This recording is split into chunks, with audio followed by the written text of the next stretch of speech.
the success of their most recently introduced products.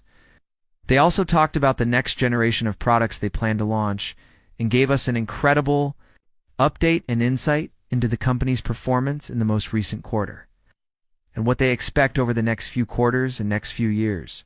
So this is the kind of insight that NVIDIA stock investors need to know before making decisions. And overall, I thought these developments were great.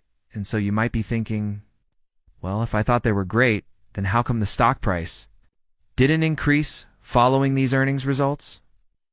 And the reason being, I think, is because the price increased by so much before these numbers were released, before the company reported these results.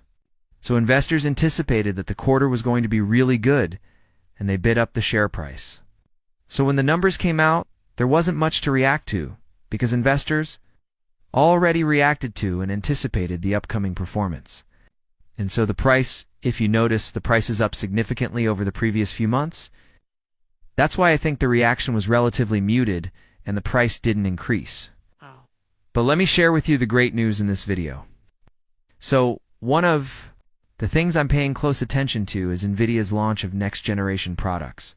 And let me zoom out a little bit and elaborate on how NVIDIA typically does things and what's changed since the AI explosion. So prior to the AI explosion, NVIDIA launched new products roughly every 2 years. That was their cadence for research and development, bringing a new product to market. It took roughly 2 years. But since the AI explosion, NVIDIA has switched and accelerated its development of new technology. It's now doing so every 1 year. Okay, so Hopper was last year's technology. This year it's the Blackwell technology. Next year it's Rubin.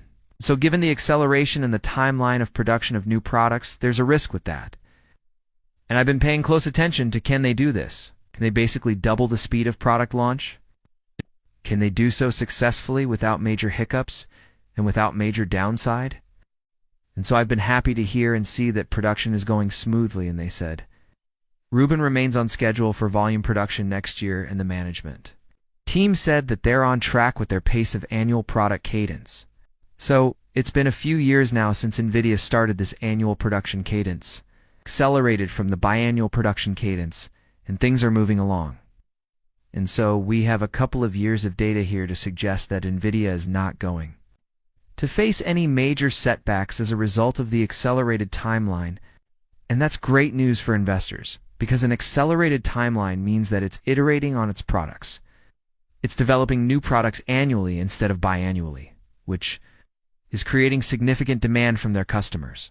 Also, the company highlighted that in late July, the U.S. government began reviewing licenses for sales of H22 China customers. And while a select number of their China-based customers have received licenses over the past few weeks, we have not shipped any H2 based on those licenses. So this is a multi-billion-dollar opportunity for NVIDIA, I should say, not Apple. And investors got this great news because investors were expecting that, okay, you know what? China's off the table as a customer for NVIDIA. But now it looks like China is potentially a base for NVIDIA to sell its products to. And this is a massive opportunity because the Chinese market is well behind the U.S. market in terms of investments in artificial intelligence. And it's being artificially constrained due to geopolitical tensions. If all these geopolitical tensions were removed, the companies in China would invest tens of billions, if not hundreds of billions of dollars in this technology to develop artificial intelligence. They're already spending billions of dollars investing in this technology, scrapping together whatever they have available that's not on a restricted list. So imagine if the companies in China were allowed to invest in the latest and greatest technology without restriction. They would certainly catch up and spend this extra money on these technologies. So it's good to see that the U.S. government is beginning to loosen these restrictions on NVIDIA and others to sell these products to China. By the way, this document I'm reading from is NVIDIA's Q2 2026 earnings call transcript with Wall Street analyst. And I've made this highlighted document available for my channel members. You can join my channel for less than $5 a month. See the link in the description for all the benefits you get. These highlighted transcripts are just one of the many, many benefits you get with the channel membership. There are dozens and dozens of these highlighted transcripts available. So the U.S. government will, as part of the deal to allow NVIDIA to sell these chips to China, They required a 15% of the revenue generated from these licensed H20 sales. Now, they have not included H20 in their third quarter outlook. So NVIDIA is not expecting any of these sales to happen in the third quarter. But if they were to happen, if these geopolitical issues reside, they would ship $2 to $5 billion in H20 revenue in the third quarter. So this is a multi-billion-dollar opportunity that's being restricted from NVIDIA because of geopolitical tension, because of the United States restricting the export of these chips to China, because of what they claim to be a national security risks or other geopolitical risks, using it perhaps as a bargaining tool in the negotiations on trade barriers, etc. Whatever the case might be, it's not the market being allowed to. It's determined sales and profits. It's the government restricting a company from making sales that would otherwise generate tens of billions of dollars in revenue and profit for a U.S. company. So NVIDIA talked about what's driving this growth, and it continues to be the capital expenditures from cloud enterprises. These are companies like Microsoft. These are companies like Amazon, Alphabet, Meta platforms that have all indicated they're going to spend close to $100 billion this year on building out these data centers optimized for artificial intelligence. And they've also all indicated that next year, they're probably going to spend even more than they're going to spend this year. So they're on track overall, these large cloud enterprises, to invest $600 billion in data center infrastructure and compute this calendar year alone, which has nearly doubled over the previous 2 years. So these companies have ramped up their investment meaningfully and based in this category, and they've also all indicated, if you've been following my channel, you know I follow all of those companies, and I read their entire transcripts like I'm doing here with NVIDIA. And in those transcripts, the management team told investors that, look, whatever we're spending on AI this year, it's more than we spent last year, and next year, we're going to spend even more. And the year after that, we'll probably spend more. And so they've all told investors, and I've read all of that from their management teams, all of them, Meta, Microsoft, Amazon, Alphabet. I evaluated all of their quarterly results. I read the entire transcripts, 20, 30 pages each. And the management team all indicated they will continue spending on AI at least this year and at least next year. Definitely this year. This year is already committed. It's probably even next year and probably even the year after that. And the reason why they say they're continuing to do this is because they see from their customers huge demand that exceeds their supply, and the conversations they're having with their customers gives them confidence that demand for artificial intelligence will remain strong for at least a few years. So NVIDIA is selling to those large cloud providers. I think those large cloud providers are selling to other businesses, and the conversations they're having with other businesses suggest that other businesses will continue wanting to invest in this category. And the reason those other businesses are investing in this category is because it's either saving them a lot of money or it's improving their customer value proposition, or both. A lot of times it's doing both. For instance, the AI chatbots, I think, do both. They both reduce the cost for a business, and they improve the value they provide customers. Customer service agent, a live customer service agent that's answering phone calls or communicating with your customers can never be as effective as an artificial intelligence. Trained model can.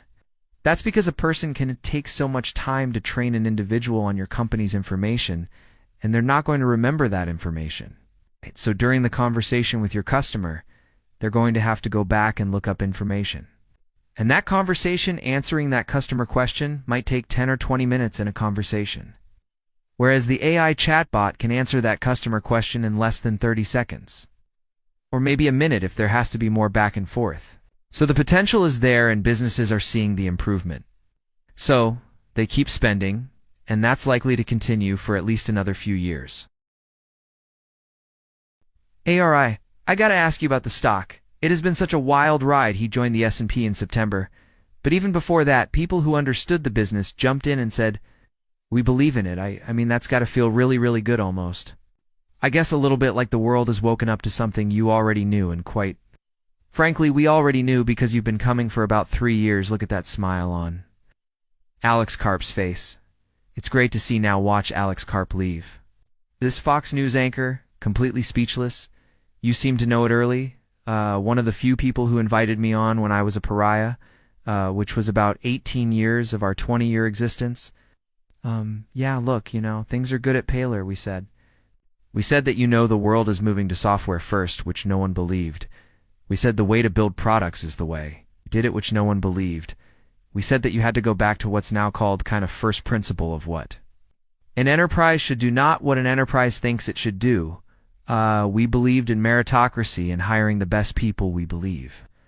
America is a great country, and our enemies should suffer, and we built products around those ideas. And, there are a lot of people who didn't believe, some who did, and those that did were well rewarded, and we're kind of nuz. To the grindstone now, we're, very focused on the idea that building products from first principles is now a guiding philosophy. Seems so obvious in hindsight, doesn't it?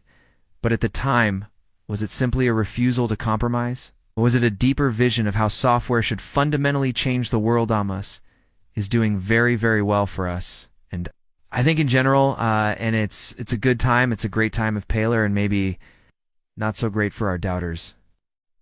People who didn't want to listen to proclamations of obvious truth like, an enterprise should work, are this. Nation is great. We have the best people and have the best products, and we built these products that were built years before people thought were irrelevant. The most relevant one of now is how do you manage large language models and AI so that you can actually extract value and the value is quantifiable either on the battlefield to bring solders home, kill our enemies, or in commercial to change margins, reduce dwell time, reinvent your business. And one last point, one of the most important things people do not understand about AI is they understand roughly kind of how it could work. Of course, they also have noticed that many AI companies or, the large language mods alone basically lead to as project, but what the purpose of what you can do with AI is you can do exactly what we did at Paler, which is build your institution the way it ought to be built. A country ought to have a border. Military ought to be efficient. In both how it spends and how it kills and how it protects, an enterprise that's in manufacturing should be able to control the supply chain, should be able to control the workforce, should be able to manage people who are smart but not technical. Technical but maybe don't have business acumen? Those kind of things can be managed bringing an institution. Back to what it ought to be is the single purpose of what Penter does, and we're now able to do it, which is why our enterprise business in the U.S. is just very, very. This highlights why Paler stands. Part delivering solutions that focus on tangible impact, not just innovation for innovation's sake. Building institutions to function as they ought to is a powerful, purpose-driven vision that now paying off its unbelievable total commercial sales in the third quarter rose 27% to $317 million. Do well the most important. STU trending the same or even better this quarter. Well, obviously I can't talk about, unless you want me walking out of here in shackles. I'm already pushing the limits, but look, the USROS business to 44%. Last quarter, 44%, with a Latin-based economic sales force with me as a front man offending half of America. Actually, the other half loves us. The people that believe in truth and justice and meritocracy and having a border, but sticking to our guns, and we've stuck to our guns, and the most important part of our business, that's commercial and government, is growing at a very. And then there's this proven business. There's a rule that's basically like a diagnostic of health, and that's called the Rule of 40. And that Rule of 40, I think we have the highest in the world, 68, which means while you're sitting there, one of the biggest trends that we've had to fight against is the experts are only experts in this country at being wrong. Their expertise is, I'm wrong. And they're not even consistently wrong. And so when it comes to Paler, it's like, oh, they're services company. Oh, of course you have to build software so that it is. It is a parasitic energy on an enterprise. Instead of that, it actually is aligned with the enterprise, and so that we are the actual results. Force those experts to say what the F is going on here like. I can see their teeth being spat out against the window with numbers like that, and a philosophy rooted in meritocracy and truth. How can critics continue to doubt Paler? Approach the Rule of 40 at 68 isn't. It's just impressive. It's a challenge to the status quo in both tech and business. Isn't that what Elon and V. Ramaswamy are doing right now. They're looking at government spending, government inefficiency. I mean, you just talked about making commercial operations more efficient government operations. More efficient? Have you talked to Elon Musk or VC about, look, without going into all paler, we want to support the U.S. government. We want to support them. I completely support the mission, and I don't. And again, there's two parts of the mission. Getting out waste, figuring out what works, investing in what works, but there's also we believe that. The doctor is politicized. We believe our universities aren't teaching anything. Valuable, we don't trust that, and neither side trusts, and the idea that like blue is right or whatever. No one believes it anymore, so we need transparency at the first step to reinvigorating legitimacy in this culture, and I wholeheartedly support what they're doing, and God knows you could not have a better person than Elon doing it. What if they come to you and they say all those programs that you're doing? For the Defense Department, we're cutting back the Defense Department. Well, I said, all those things are due that, like I have enormous faith in both of them to figure out what's working, and Paler exists to serve this nation. And I mean, we need to know what's working and what's not, and I think that's great for the nation, and probably pretty good for Paler too, you know. Software, especially software that's CTI is enormously efficient, the underlying economics of software is both get more, I build a product no one else can build, I sell it to you at a fraction of the cost of building it. I'm happy because I can sell that product everywhere. You're happy because you could never build that even, and honestly. If you had $1 billion, you couldn't build it. But you might think you're going to get $1 billion and build it. Of course, that doesn't work. Efficiency will not only make everything cheaper, transparency will not only be cheaper. It will be the output will be better, and again, the primary basis of the U.S. economy right now is tech. The primary lesson of tech is you get the right people, and you spend less, and you get massive output. And so like all these things that are likely to happen by looking at transparency, are they going to lead to increases in transparency? And by the way, increases in lapalent emphasis on transparency and efficiency feels like the foundation for a more accountable government. By using software to expose what's working and what's not, they're creating the tools for real reform. It's not just about saving money. It's about delivering better outcomes and restoring trust in institutions that have lost their way. The AI piece of all of this has enhanced so much, certainly the work that you have helped the Ukrainians do, and the Israelis do on the battlefield, but in the past. You guys have been very clear. It's on your website that you say we believe in augmenting human intelligence, not replacing it, but considering how far AI has come in just a short time, do you think that it deserves a little more latitude? Beyond, well, there's a lot of super interesting questions, like, for example, on the battlefield. Now, peer-to-peer adversaries that if you're defending against their missiles, you're going to not have time to go back to the human, but there's ways in which you can use software to code ethics into the program so that you get the data feed. Comes in from large language models and other AI systems. The large language models are not precise enough, and the other systems may be precise, but they're not ethical, and you can have the decision feed into the software and the ethics human. Ethics can be encoded, but yeah, we're entering a completely different world, and part of the reason we're entering complex world is we have pretty lethal and very competent adversaries, is it? It's too early to ask if you guys have considered AI-driven peacekeeping or conflict resolutions. Hey, I know a lot of you are concerned. A lot of you are anxious, and all of you are extremely curious as to what's going on with a certain stock called Palantir. The stock is down today depending on which time of day you looked at, but it is down a lot. Now, the reason that it is down, and I'm going to give it away right now in the beginning of the video, number one, because I respect your time, and number two, because I want to educate as many people as I can before they leave off this video. So don't click nothing, don't smash nothing, don't buy nothing, just listen. What we have right now is a mixture of a few things that are causing this. They're quite common in the stock market, even though it may not feel like it. I know we haven't seen a lot of that over the past 2 years since 2023 because we have essentially been living in stock market lays for 2 years nonstop and right. Now what we have is normal market behavior as it pertains to Palantir. What we have is something that's quite normal. We have profit taking after a long spike. And on top of that, We had a short seller tweet or post something on X saying that the stock should be valued at a lot less. But whatever the case may be, everything I just said right now is either sentiment or short-term noise. If you look across the board, nothing happened with the company fundamentally that could have impacted the share price. Sometimes a company would release some sort of an update. Maybe the CEO is leaving. Maybe they lost a huge contract. Something that happens that fundamentally impacts the ability of the company to be profitable, to generate cash flow, right? Nothing happened with Palantir.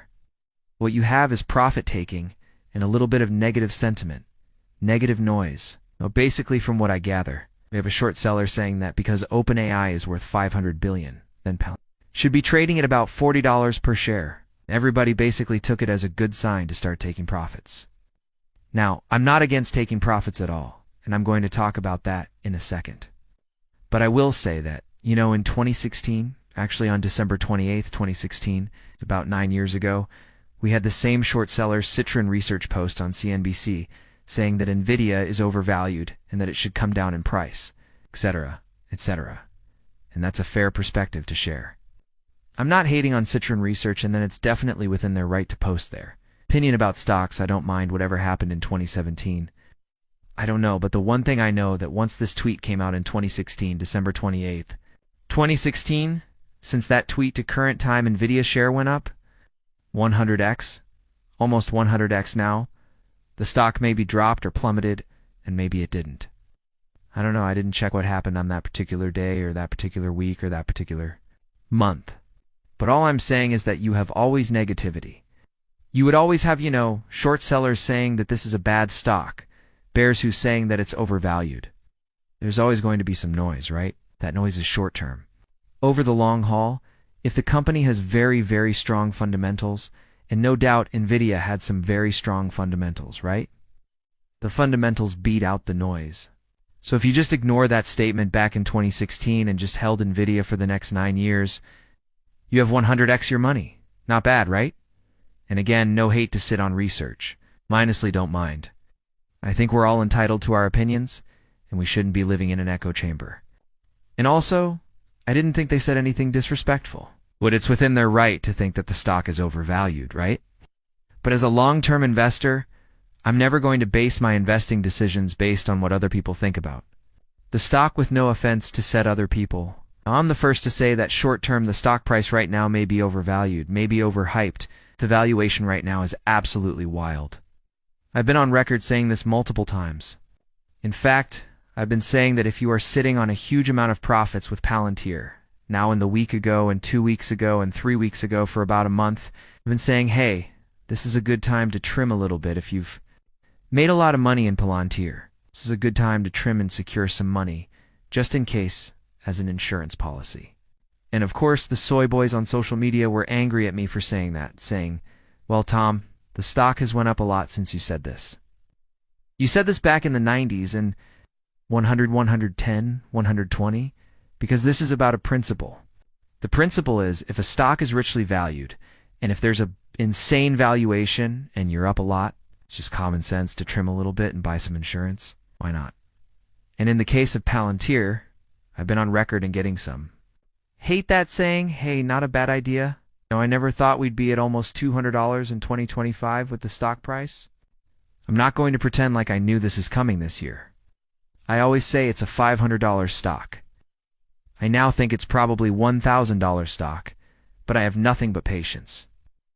I think in 2025 it's a little bit premature, but eventually the stock is going to catch up to that valuation.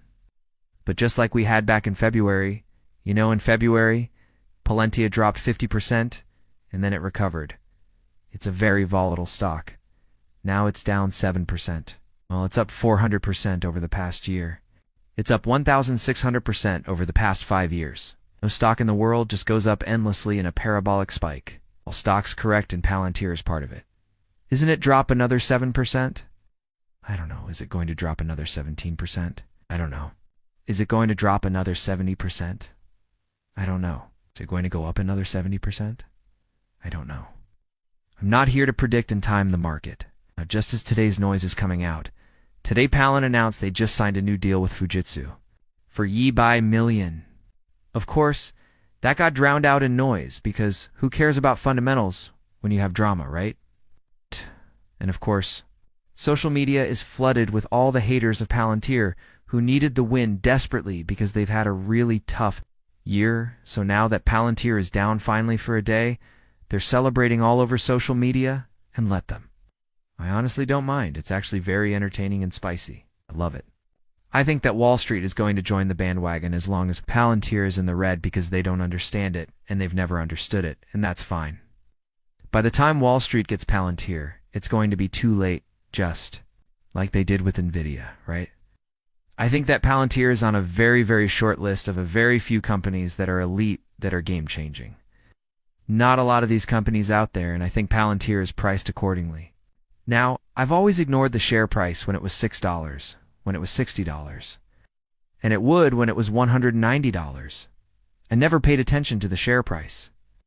I'm not about to start now to do exactly that. If you look at Palantir, we have a company that essentially is 10 times better than any of the alternatives in the market. It solves issues in seconds that used to take weeks. It cleans absolutely horrendous, messy enterprise data, works with multiple AI models. It is compliant with every permission, aspect you can think of every audit. It has 20 years of top-notch design that is impossible to copy, and it essentially thrives what everybody else fails, which is very, very complex. High compliance, high-stress environments. And it's perfectly suited for the AI boom we're seeing right now. Have the U.S. commercial of Palantir? In Q2, we just saw deals go up 93%. Got boot camps converting people in weeks, sometimes in months. We got the first billion-dollar quarter in history just a couple days ago. And the earnings fuller growth expected almost 50%. We're essentially looking Palantir build a monopoly, which is exactly what Peter Thiel said in 2017 they're going to do. They dominated the defense sector. Now they're dominating the commercial sector, and they cannot be caught. We have 160 deals they've closed in the Q2 earnings of $1 million. You have the NHS deal, it's like £300 million. The U.S. Army deal, that's a $10 billion agreement. Maven is almost $1 billion. Got government growing at 50%. U.S. commercial remaining deal value just grew 150%. You've got clients like Airbus, BP, Hyundai, AP. Just name the agnosticness of Palantir and you see it fits in every industry. Net dollar retention is 130%. You've got the best team, the best employees, the best management. The distribution system is insane. There's nothing out there like AIP. We've got conversion basically almost instantaneously. You come in as a client, as a potential client, and within a week you have a working system that you actually see how it completely transforms the way you do business. It gets stronger and stickier every year. Clients can't leave. That's why. The top 20 clients keep spending more and more and more every year. There's no switching off of Palantir AP. It is the operating system of the AI industry, just like Nvidia is with hardware. Palantir is with software, and that's why both of them will be priced at a premium. Palantir is a little bit earlier than Nvidia in the cycle, but that's fine. We have patience, right? And I think that Palantir is just getting started. Doesn't mean we can't see Palantir at $50 per share, $20 per share. I don't know, and I don't care. The only thing I care about is one thing, understanding the risks of the company. Not thinking I have a shoe in here, right? No guarantees in life except death and taxes. Palantir stock is already up over 97% here in 2025, approaching $150 a share. But where will a Palantir stock price go next year? Where will it be by the end of 2026? That's the question I'm going to answer in this video. Making my stock price target for Palantir in 2026, I'm going to share with you exactly where. I'm getting all of the numbers I'm going to use to make this price estimate, so that you can see for yourself the numbers that I'm using, and you can determine whether these numbers are accurate, too low, or maybe too high. And I'll want to hear your comments at the end of the video after you watch it on what you think about my stock price. It's estimate, because it's always interesting to hear your thoughts on my estimates. So let's get into it. Meet at this video, let me thank my sponsor. The sponsor for this video, Fiscal.ai, where I'm getting all of the data for this video. And one of the things I really like about Fiscal.ai is their really cool charts, like the one I'm sharing with you here for Palantir.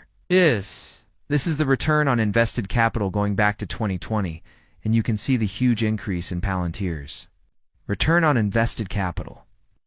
This is one of the reasons why investors are so excited about Palantir stock. This number has soared from a negative 130% up to 40% in the most recent trailing 12-month period. Fiscal.ai has charts like these, and segment-specific charts that you probably won't find anywhere else. There's a link in the description, and if you use my affiliate code, you'll get a discount for their services. So, back to the main point of the video, making the stock price prediction. Again, I'm getting the data from Fiscal.ai, and the number I'm getting here is Palantir's 2027 earnings per share estimate. Okay, that's this figure here at 96. This is what the analysts on Wall Street that are following Palantir stock. This is the number they think that Palantir will deliver in 2027 in earnings per share. And you can see the analysts on Wall Street are expecting big increases in Palantir's earnings per share, rising from 58 cents in 2025 to 73 cents in 2026 and 96 cents in 2027.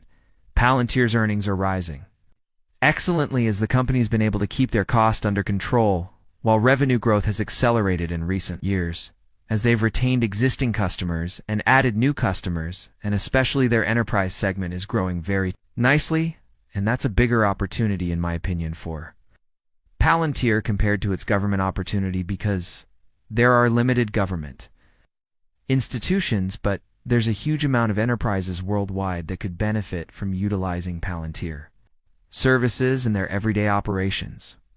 So, the next number I'm going to need for my stock price estimate is Palantir's forward price-to-earnings ratio. Again, getting this from Fiscal.ai. Palantir's forward pay is now at a whopping 241 forward price-to-earnings ratio. That's more than 10 times as expensive as the average stock in the S&P 500 index. That's how enthusiastic investors are about Palantir stock. The valuation has soared to astronomical levels. So, now that I've gotten the numbers I need, I can go ahead and jump into my valuation estimate model or my scenario. It's analysis to determine where I believe Palantir's stock price will end up by the end of next year. So the 96 cents earnings per share estimate, you saw where I got that number from Fiscal.ai, the Wall Street analysts that are following Palantir stock. That's what they believe it will deliver. And the reason why I'm using the 2027 estimate to make a price prediction for 2026 is because I'm using the forward 1-year price-to-earnings ratio. So when you're using the forward 1-year price-to-earnings ratio, you need the earnings per share estimate for 1 year ahead of when you're making the stock price prediction for. So for instance, if I was making this stock price prediction for 2027, I would need the earnings per share estimate for 2028. So that's why I'm using the 2027 estimate. And you saw the forward price to earnings at 241. If everything remains the same, meaning the company progresses to target this earnings per share number for 2026, and the forward price to earnings ratio stays at around $241, then the stock price could end 2026 at around $231 a share. However, I don't think that's the most likely scenario. I think that the company's forward price to earnings ratio will decline, and the reason because it's so high to begin with. It's already at a super premium valuation, and I will agree that the company deserves a premium valuation, and even super premium valuation to be sure. It's got all the right characteristics. It's got revenue growth accelerating. It's got operating profit margins, increasing returns on invested capital, as I shared with you, increasing it's a strongly competitive business, meaning that it's very well ahead of its competitors. At least one step, probably 2 steps ahead of the competition, and so all of these characteristics are very positive for investors, and these are traits that I look for in a company but trading at a forward price to earnings of 200. 141 I don't think can be sustainable unless the company continues not just at the current levels, but continues accelerating revenue growth, expanding their key critical financial metrics, continuing to sign new contracts with large total contract values, and I just don't see this kind of momentum continuing for very much longer. Maybe for a few more quarters talent here can sustain. But already, the management team was talking about how they need to hire a lot more people and invest a lot more in the business, in order to support this growth. So they can no longer support the growth with existing assets the company's operating with. They need more people. They need more resources to support these new customers, to support these new customer acquisitions, and to support these new expansions. So, for those reasons, I'm expecting a decline in the forward pay multiple. Now, if the forward pay multiple were to decline to 200, then the stock price would still rise, but a little less so to $192 a share. If the forward pay multiple were to decline to 150, the stock price would fall to $144 a share. If the forward pay multiple were to decline to 100, the stock price could fall to $96 a share. Keep in mind the forward pay multiple of 100 would still be roughly 5 times the average stock in the S&P 500 index. So that would still be a super premium valuation, and that would cause a decline in Palantir stock price by roughly 50%. I just want to point this out to you just so you get an understanding of how expensive Palantir stock is right now in terms of valuation, in terms of what you're getting in return for the price that you're paying. And we're measuring that by the earnings you're getting as a result of the price you're paying. So all that being said, where do I think the stock price ends? Where do I think is the most likely scenario for Palantir stock price by the end of 2026?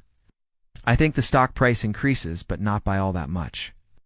My estimate is that the share price will be between $150 and $180 per share by the end of next year. But you're going to experience very large risk. You're going to experience lots of volatility in order to get this level of return from Palantir stock. So I'm curious to hear your thoughts. What do you think of this stock price prediction for Palantir stock? By the way, I have for my channel members at the investor tier or above, you get access to all of my price targets that I have for the companies that I'm following. You also get over 200 buy, hold, or sell recommendations on all of these companies that I'm following. You get access to that with an investor tier membership or above. In addition, you also get my proprietary discounted cash flow valuation models, like the one I'm sharing with you here for Open Door Technologies. And I have a list of over 200 companies where I've created a discounted cash flow valuation, which you will get access to in conjunction with that investor tier membership or above. So, great value for channel members that want access to my spreadsheets that I work with, creating stock price targets, discounted cash flow valuations, and buy, hold, or sell recommendations. Hey everyone, I'm excited to announce that my book is finally available for sale. I've been working on it for more than a year now, so I'm really excited to finally share this with you. Now, it goes through my framework for evaluating stocks. Some of you often ask why I like this stock, or why I like the other stock. And this framework provides you the things that I look at when I'm evaluating stocks. I've added the link in